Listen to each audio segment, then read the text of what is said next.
कोथरूड पोलिसांनी 3 मुलींना मारहाण केल्याचा आणि त्यांना जातीवाचक शिवीगाळ करण्याचा प्रकार समोर आला होता आणि काल दिवसभर ही बातमी चालली। रात्री आपल्यासोबत असलेल्याच अंजली आंबेडकर ज्या सामाजिक कार्यकर्ते आहेत त्यांचा मुलगा सुजात आंबेडकर, रोहित पवार हे सगळे 3:30 वाजेपर्यंत पुण्यातील पोलीस आयुक्तालयात होते। त्यांच्याचकडनं जाणून घेऊया रात्री नेमकं काय काय घडलं, पोलिसांनी त्यांना नेमकं काय काय सांगितलं आणि पोलिसांवर नेमका दबाव आहे का हे सगळं आपण त्यांच्याकडनं जाणून घेणार आहोत। ताई, रात्री 3:30 वाजेपर्यंत तुम्ही तिथे होतात आणि तुमच्या हातात एक लेटर दिलं की आम्ही ह्याच्यावर गुन्हा दाखल करू, काय काय घडलं रात्रभरात? एकतर जो सगळा या मुलींना उचलून नेण्याचा आणि पोलिसांनी त्यांच्या घरी जाऊन त्यांचा झडती घेण्याचा, त्यांना उचलून नेण्याचा जो काही सगळा प्रकार घडला तो 1 तारखेला घडला।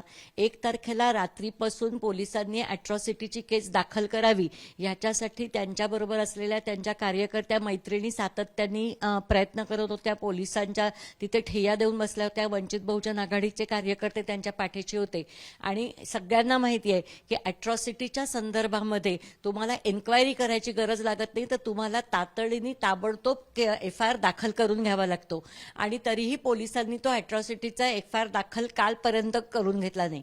काल सकाळी 11 वाजल्यापासून ते CP ऑफिसच्या समोर कोणातरी वरिष्ठ अधिकाऱ्यांना बोलावं जे पोलिसांना इन्स्ट्रक्शन देतील कोथरूड पोलीस स्टेशनला FIR दाखल करून घेण्याच्या, याच्यासाठी त्या सगळ्या कार्यकर्त्या थांबलेल्या होत्या। त्यांना जेव्हा दाद देत नाहीये कोणी असं झालं तेव्हा हळूहळू त्यांनी सगळ्याच सामाजिक कार्यकर्त्यांना, वेगवेगळ्या संघटनांना फोन करायला सुरुवात केली आणि मग आमच्या असं लक्षात आलं की केवळ ह्या 3 मुली त्यांना ठामपणाने त्यांच्या पाठीशी उभं असलेल्या सगळ्या सामाजिक कार्यकर्ते आणि वंचित बहुजन आघाडीचे कार्यकर्ते यांना पोलीस कदाचित दाद देत नाहीयेत आणि FIRची नोंद होईल अशी काही लक्षणं दिसत नव्हती। कारण पोलिसांची पूर्ण टोलवाटोलवीची उत्तरं चालली होती, आम्हाला 48 तास द्या, आम्हाला अंतर्गत एन्क्वायरी करू दे, आम्हाला चौकशी करू दे। पण अॅट्रॉसिटीच्या केसमध्ये अशा प्रकारच्या कुठल्याही चौकशीची गरज नसते। FIR नोंदवला तातडीने जायला होता। त्यामुळे आम्ही सगळ्यांनी ठरवलं की आता आपण तिथे गेल्याशिवाय गत्यंतर नाहीये। प्रकाश आंबेडकरांनी फोन पण केला होता तेव्हा काय बाळासाहेब आंबेडकरांनी फोनही केलेला होता। त्यांनी फोनवरही पोलीस अधिकाऱ्यांना सांगितलेलं होतं की तुम्ही चालढकल करू शकत नाही, तुम्हाला तातडीने FIR नोंदवायला पाहिजे। पण तरी सुद्धा जेव्हा खूप उडवाउडवीची उत्तरं यायला लागली, कोणीही जबाबदार अधिकारी समोर येऊन यांच्याशी बोलायला तयार होईनात आणि ज्या प्रेमा पाटील यांनी मुलींना बऱ्यापैकी हॅरॅस केलं होतं त्यांनी सुद्धा तिथे येऊन त्यांची सगळ्या पद्धतीची वर्तणूक अशी होती की काय तुम्हाला करायचंय ते करा, काही होणार नाहीये। हे जेव्हा सगळ्या घटना पुढे यायला लागल्या तेव्हा आम्ही ठरवलं की ज्या पोरी लढतायत, मुली लढतायत त्यांच्या पाठीशी आता आपण उभं राहण्याची गरज आहे, म्हणून आम्ही तिथे थांबलो होतो। जवळजवळ 10 वाजल्यापासून तिथनं आम्ही हलत नव्हतो आणि जोवर FIR नोंदवला जात नाही तोवर हलणार नाही ही भूमिका घेऊन जवळजवळ 40-50 कार्यकर्ते तिथे बसलेले होते। मी होते, सुजात होते, वंचित बहुजन आघाडीची सगळी टीम होती, रोहित पवार होते, त्यांचे सगळे कार्यकर्ते होते आणि मग नंतर बाकीच्या 2-3 संघटनांचे सुद्धा कार्यकर्ते तिथे आले होते आणि पोलिसांचा सगळा सूर हा आम्हाला काही करता येणार नाही, आम्हाला काही करता येणार नाही अशाच पद्धतीचा त्याच्यामध्ये होता। का असेल असं तुम्हाला वाटतं? मला असं वाटतं की इतकं दडपण निर्माण होत असताना आणि त्या मुलींनी जी काही म्हणजे तुमच्या चॅनलवरनं त्या मुलींना काय प्रकारचे अनुभव आले हे पुन्हा पुन्हा आलेलं आहे, त्यामुळे त्या मुलींच्या अनुभवाबद्दल मी आत्ता बोलणार नाही, कारण ते किती ट्रॉमॅटिक असेल हे पोलिसांनाही त्याच्यामध्ये कळत होतं आणि पोलीस अधिकाऱ्यांची अस्वस्थता आम्हाला त्याच्यामध्ये दिसत होती, पण ते त्याच्यामध्ये काहीही बोलायला तयार नव्हते आणि त्यांनी एकच सूर लावून धरला होता की आम्हाला आत्ता FIR नोंदवता येणार नाही। आणि मग एका पर्टिक्युलर पॉइंटला चिडल्यानंतर कार्यकर्ते म्हणाले, विशेषतः ॲडव्होकेट परिक्रमा म्हणाल्या की तुम्हाला जर FIR नोंदवता येत नसेल असं तुमचं म्हणणं आहे की FIR नोंदवता येत नाही, आम्हाला लेखी द्या, मग आम्ही बघू पुढे काय करायचं ते। आणि ते झाल्यानंतर खूप वेळ तणाव झाल्यानंतर बहुतेक त्यांना कोणाचा तरी फोन आला, त्यांनी उठून जाऊन वरिष्ठ पातळीवरती चर्चा केली असावी। कोणाशी चर्चा केली हे त्यांनी सांगायचं नाकारलं, पण कोणाशी चर्चा केली हे सांगायचं त्यांनी नाकारलं, पण ते नाकारलं असताना सुद्धा त्याच्यामध्ये ते कोणाशी तरी चर्चा करत होते हे दिसत होतं।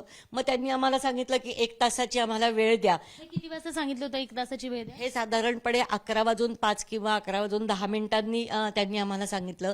त्याच्यानंतर 12:30 पाऊणपर्यंत काहीही कोणीही आलं नाही.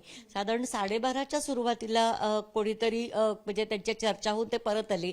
कोणाशी चर्चा झाली आहे त्यांनी सांगितलं नाही, फक्त आमचा लीगल टीमचा सल्ला घेतला एवढाच त्यांचा शब्दप्रयोग होता. आणि त्यांनी जे पत्र दिलं ते तुम्ही सगळ्यांनी प्रसिद्ध केलेलं आहे, ते सगळं पब्लिक डोमेनमध्ये वाचण्यासाठी आहे. आणि थ्रूआउट जी डिमांड होती की अॅट्रॉसिटीची केस दाखल करा, पोलिसांनी दिलेल्या पत्रामध्ये अॅट्रॉसिटीचा उल्लेख पण नाही आहे, कारण अॅट्रॉसिटीची केस दाखल करणं हे ते नाकारू शकत नाहीत.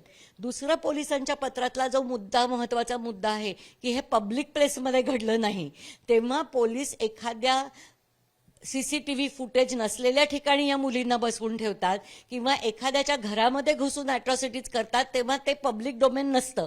पण म्हणून तो अत्याचार नाही असं आपण मानणार आहोत का? असं झालं तर खाजगी क्षेत्रामध्ये किंवा कुठल्याही कार्यालयामध्ये सुद्धा एका बंद केबिनमध्ये घडणारी सेक्च्युअल हॅरेसमेंट असेल, अॅट्रॉसिटीची केस असेल, किंवा कित्येकदा आपल्याला माहिती आहे की पॉक्सो सारख्या केसेसमध्ये ह्या गोष्टी पब्लिक स्पेसेसमध्ये घडतच नसतात, पण प्रायव्हेट स्पेसेसमध्ये घडणारे अनेक अत्याचार हे गुन्हेच आहेत. ह्याच्यासाठी स्त्रीमुक्ती चळवळ आणि सगळ्या दलित संघटना अनेक वर्ष भांडत आलेल्या आहेत.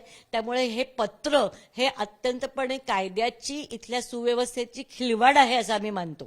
ते पत्र जेव्हा तुमच्या हातात आलं तेव्हा काय वाटलं तेव्हा वाचून? कारण तुम्ही 10 वाजेपासून तर 3-3:30 पर्यंत त्याच ठिकाणी बसून. पहिला तर सगळ्यांना एक प्रचंड मोठा शॉक होता. म्हणजे मला तर तो एक धक्का होता. संतापाची तीव्र प्रतिक्रियाला यायला सुद्धा एक अर्धा मिनिट जावं लागलं, कारण पोलीस अशा पद्धतीचं पत्र देऊन एवढ्या गंभीर घटनेचं इतकं कॅज्युअलायझेशन करू शकतात, हाच माझ्यासारख्या एका सामाजिक चळवळीत असलेल्या राजकीय पक्षाच्या कार्यकर्तीला असलेला धक्का होता. आणि या स्तरापर्यंत पोलीस खातं आणि इथलं सरकार निर्धावलेलं असू शकतं, हा एक धक्का होता. आणि त्यातनं बाहेर आलेल्या सगळ्यांचीच प्रतिक्रिया ही अत्यंत संतापाची होती. आणि संतापाच्या प्रतिक्रियेमध्येच ते पत्र समोर आलं, फाडलं गेलं. हे सगळं झालं तरी संभाजीनगरमधून जी मुलगी यांच्याकडे राहायला आली होती ती पोलीस अधिकाऱ्याची सून आहे, रिटायर्ड पोलीस अधिकाऱ्याची सून आहे असा दावा केला जातोय. अर्थात यांनी जी तक्रार दिली आहे या मुलींनी त्याच्यात देखील असं म्हणलंय की तिला जर आता आम्ही ती कुठे आहे सांगितलं तर तिला तिचे सासरे मारून टाकतील असं त्या तक्रारीत म्हणण्यात आलंय. ती तक्रार तुम्ही बघितली आहे आणि तुम्ही ट्विट पण केलंय की तो तिचं त्याच्याबाबत काही माहिती आहे? मी स्वतः ती तक्रार, म्हणजे मी जी तक्रार बघितली ते या 3 मुलींनीच केलेल्या सगळ्या तक्रारी बघितल्या. त्या औरंगाबादहून आलेली जी पीडिता होती, डोमेस्टिक व्हायलन्सची व्हिक्टीम होती, तिची तक्रार मी बघितलेली नाहीये. आणि या मुलींनी दिलेल्या तक्रारीमध्ये होतं, मुळात ती औरंगाबादहून आलीच, तेच तिला सुरक्षित त्याच्यामध्ये वाटत नव्हतं म्हणून ती आली. तिने स्वतःची इथे सोय केलेली होती, कोर्सला ऍडमिशन घेतलेला होता आणि स्वतःचं आयुष्य स्वतःच्या पायावर उभं राहायचं या तयारीमध्ये ती आली होती. केवळ एक रात्र तिला कुठेतरी राहायला जागा नव्हती, तिची दुसरीकडे पेईंग गेस्ट म्हणून सोय होत होती, त्यामुळे एक रात्र ती ह्या मुलींकडे राहिली. या सगळ्या मुलींनी पण ठेवून घ्यायचं ठरवलं, कारण आत्ता ज्या सगळ्या डोमेस्टिक व्हायलन्सची प्रकरणं पुढे येत आहेत त्याच्यामध्ये पीडितीच्या बाजूनी समाज उभा राहत नाही आणि म्हणून गुन्हेगारांचं फावतं हे पुन्हा पुन्हा समोर येत आहे. त्यामुळे या मुलींना आणि या सगळ्या सामाजिक कार्यकर्त्या आहेत, यातल्या बहुतेक सगळ्यांचं MSW झालेलं आहे. त्यामुळे जेव्हा अत्याचाराची केस येईल किंवा कोणावर तरी अन्याय होईल त्याच्या पाठीशी आपण उभं राहिलं पाहिजे. हा त्यांच्या व्यावसायिक मूल्यांचा भाग आहे, त्यांच्या माणुसकीचा असलेला भाग आहे. आणि एका स्त्रीच्या वरच्या अन्यायाच्या बाजूनी एक भगिनी भावातनं उभं राहणं ही सुद्धा त्यांची जिद्द आहे. आणि त्याच्यातनं त्यांनी त्या मुलीला आसरा दिला. अशा पद्धतीने एका मुलीला रात्रभर आसरा दिल्यामुळे जर महिलांच्यावरती अत्याचार होत असतील तर ह्याच्या पुढे कोण बायका, कोण स्त्रिया ठामपणाने पुढे येऊन अन्याय होणाऱ्या व्यक्तीच्या बाजूने उभं राहतील, हा सुद्धा समाजामध्ये येणारा सगळ्यात महत्वाचा प्रश्न आहे. महिला पोलिसांनीच मारहाण केली आहे. अर्थात महिला पोलिसांकडे आपण जेव्हा आधार देईल म्हणून खंबीरपणे म्हणून बघतो, महिला पोलिसांनीच त्यांना या 3 मुलींना चळलंय. त्या 3 मुलींकडे बघून आता काय वाटतं? कारण त्या ट्रॉमामध्ये आहे. काल मी जेव्हा त्यांच्याशी बोलले तेव्हा दोघी मुली ऑलरेडी ट्रॉमामध्ये होती, एक जण आमच्यासोबत बोलायला तयार. त्या मुली प्रचंड ट्रॉमामध्ये आहेत. त्यांना त्या ट्रॉमातनं बाहेर काढून स्वतःचं आयुष्य पुन्हा सुरळीत सुरू करायला त्यांच्या मनातली पोलिसांबद्दलची भीती आणि चीड आणि संताप जायला कदाचित खूप वर्ष जावी लागतील, कारण त्या पद्धतीनेच त्यांना पोलिसांचं वर्तन त्यांच्या अनुभवाला आलेलं आहे. पण आम्ही सगळेजण त्या मुलींच्या पाठीशी ठामपणाने उभे आहोत. काल जे काही पोलिसांनी प्रकार झाला त्याच्यानंतर त्या मुलींना त्यांचं घर सोडण्याबद्दलचे पण मेसेजेस आलेले आहेत. एका पोलीस अधिकाऱ्यांनी आम्हाला कबूल केलं होतं की आम्ही घर मालकांशी फोन करून त्यांना सांगू की तुम्ही असं काही करू नका, पण पोलीस त्यांचा किती शब्द पाळतील याच्याबद्दल त्या पत्रानंतर आता माझ्या मनामध्ये खूप शंका निर्माण झालेल्या आहेत. पण ह्या मुलींच्या पाठीमागे काल तिथे हजर असलेले सगळे कार्यकर्ते आणि त्यांच्या संघटना ठामपणाने पाठीशी उभं राहणार आहोत आणि अर्थातच हे प्रकरण इथे संपलं नाहीये. या तिन्ही मुली आपल्यावर झालेलं सगळं अत्याचार सांगतात, घाणेरड्या शब्दात त्यांनी केलेलं हे सांगतात. हे सगळं खोटं आहे असं पोलिसांचं जर म्हणणं असेल किंवा याच्या पुढे जाऊन ह्या सगळ्या मुलींच्या बाबत पोलीस आता काय नाही, पोलिसांवर दबाव नेमका कशामुळे निर्माण होतोय असं वाटतं? पोलिसांवरती दबाव औरंगाबादच्या केसच्या संदर्भात नेमका कशाचा निर्माण होतोय हे मला नाही आत्ता सांगता येणार, कारण तिथली हितसंबंध काय आहेत. तिचे सासरे हे पोलीस अधिकारी म्हणून निवृत्त झाले असताना तिथले त्यांचे तेव्हाचे इतके जपले गेलेले हितसंबंध काय आहेत, त्याच्या पाठीमागे कोण आहे आणि कोण राजकारणी दबाव आणतायत, या सगळ्याचा तपास करावाच लागेल. तो तपास प्रत्येक संघटना आपापल्या कुवतीप्रमाणे करतच राहील, कारण हा तपास आता पोलीस करतील याच्यावरती विश्वास ठेवणं खूप कठीण आहे.